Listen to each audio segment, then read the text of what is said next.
बे RNB civil हस्पिटालनि नुथाय जोङो हरनि 8टा साराय 8टासो टाइमाव एक्सिडेन्ट जानाय पेसेन्ट लानानै थांदोंमोन रायजोफोर एक्सिडेन्ट जानाय पेसेन्ट एक्सट्रा सिटि स्केनिं बेयाव खालामनो थांदोंमोन एक्सट्रा खालामनोबो मोनबावासै एक्सट्रा टाइम बारा जानायखाय एक्सट्रा खालामला होनबाय बेनिफ्राय जोङो दा एक्सट्रा जाला सिटि स्केनिं खालामखांनानै आरो दस्रायाव फैबावबाय जोङो दस्राजों फैबावबाय दस्राथिं फैबाय दस्रा माबायाव खालामसिगोन आरो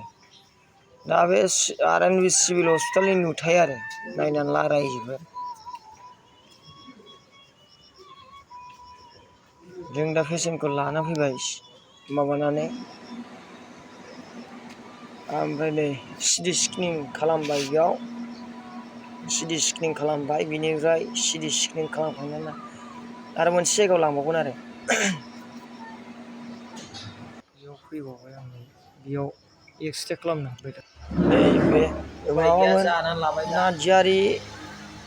मेडिकेल कलेज थांफिनसै मेडिकेल कलेज थांफिनसै बेयाव जानानै लाबाय ओमफ्राय आरो नै बे हटेलाव जों जानानै लाबाय उफाय गैया